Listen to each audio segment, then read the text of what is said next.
Hello everyone, it's the first Sunday in June and of course time for a brand new prompt in the Facebook group, the Mixed Media Emporium. And before I forget to say, for anybody who wants to follow along with this month's prompt, I'll leave the link to the Facebook group, the Mixed Media Emporium, in the description box below, so please do feel free to come along and join us. Now, the prompt for this month is watercolour, and we want you to think outside the box and use as many watercolour products as you can possibly think of. So, you don't have to use a traditional watercolour palette like the one that I've got in front of me here. Just to give you some other examples, gouache, for example, watercolour inks such as Dr. P.H. Martin's, calligraphy inks, that type of thing. Distress inks would be perfect. Distress stains, they're all watercolour based. Brush markers, watercolour pencils, Neocolour 2s, Prima wax crayons, distress crayons, all of those kind of things. Brushos, and any of your powders. There's another brand as well. I can't think of what they are, but those kind of things would be absolutely perfect to use for this month's prompt. And if you don't have any of those supplies, use watered down acrylic paints. I mean, at the end of the day, we're just trying to get a watercolour effect. Use whatever you have. The important thing is to just have fun along the way. Well, the challenge this week is watercolour silhouette art, and we want you to use whatever watercolour supply you have in your stash. Use whatever you like. The important thing, as I've said before, is to have fun. I'm going to be using my pretty excellent watercolour palette, and you can see here that I've put out a mixture of blues, magentas, a bit of purple here that you can see. I've also got two jars of water here and a couple of watercolour paint brushes. These are quite large ones. These are a size 12 and a size 14. I'm going to be using a piece of Winsor & Newton watercolour paper. I've cut this to 4 3/4 by 4 3/4. This is 300 GSM, and I'm going to start off by wetting my paper. So I'm just going to apply a wash all over the background like this.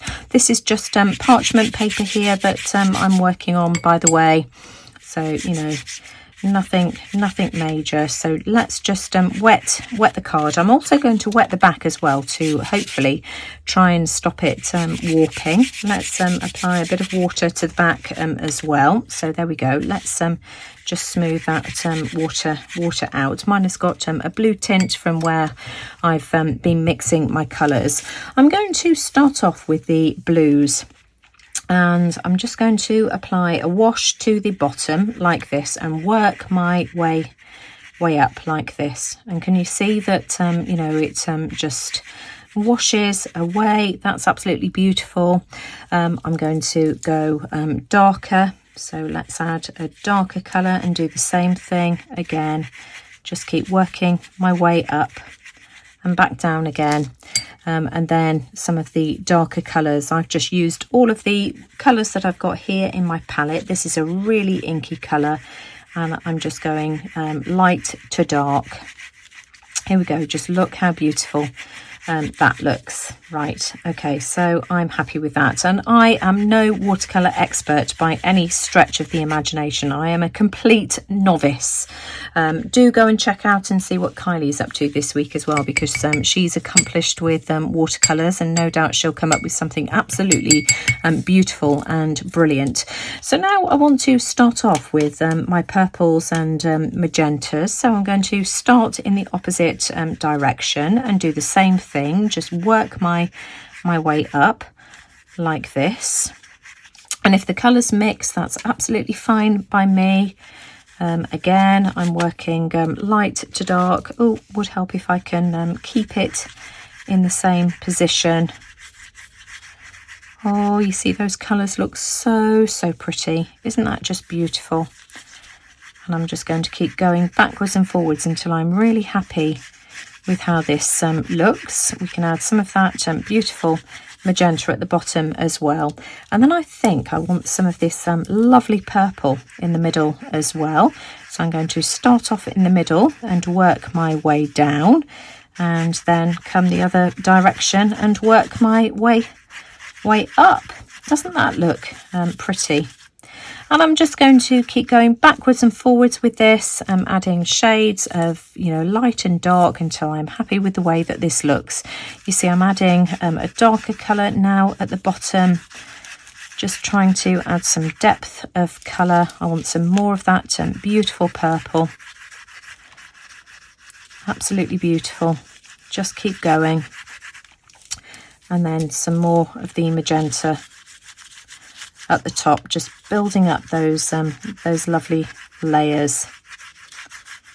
Absolutely gorgeous. And then what I think I might do is add a tiny touch of black. Let's just water that down so that it's more of a grey tone. Oh, just look at that. So that becomes more of a really inky type of blue.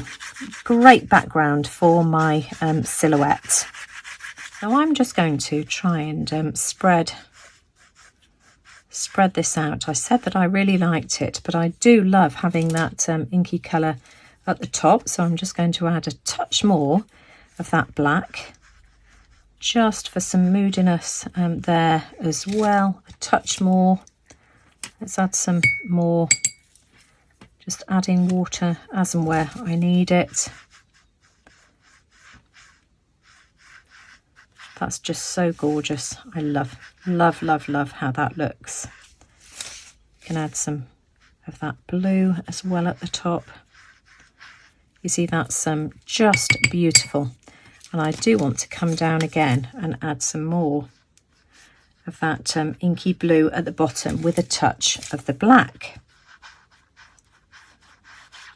And as I've said, I'm just going to keep playing with this until I'm happy with that colourway. Now I'm really happy with that blend there, and what I'm going to do is just tap this down on a piece of kitchen towel here, just to get rid of any drips that are on the outside, because I don't want those pooling. And then I'm just going to heat set this with my heat tool. So I'm just going to do the same on the outside edges here, like this, just being really careful that I don't get any fingerprints. And then I'm just going to heat set this with my heat tool. Now I've decided, before that dries completely, I've added some of this cornflower blue here, and I just want to splatter that on as well.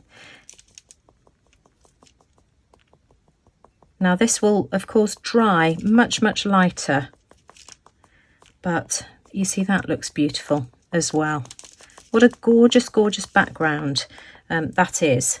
So here's my finished background. I've dried it and weighted it down underneath a heavy book just to make sure that it's nice and flat. I love that. I think the details and the texture is just absolutely beautiful. Now I am going to use my Tim Holtz stamping platform just to stamp my focal image. So I'm just going to pop this down like this. You can probably see I've got a piece of kids fun foam underneath, just because I find that some of my rubber stamps don't stamp particularly well, so I'm using this tree stamp here, which I've already popped in the place that I want to use it, and I'm going to use my embossing stamp pad. So I'm just going to make sure that I apply plenty of embossing ink all over this tree, just like this. So we'll stamp that down. Let me just make sure that you can see exactly what I'm doing. So make sure I stamp that really well, like that. I am going to apply just a little bit more. Let me just move my water out of the way. I want to make sure that I've got plenty of ink on this, ready for my embossing powder. So I'm just going to go over it again. Bring in a scratch piece of paper and my favourite gold embossing powder, which I've used quite a lot recently, and let's see if this works. Oh my goodness me, just look how beautiful that is. And I'm just going to use a paintbrush just to take any of the excess powder that we don't want away from the outside. There isn't too much, to be honest, but let's just get rid of it just just like this. To be honest, it looks like stars. It's beautiful. And then I'm just going to heat set this with my heat tool.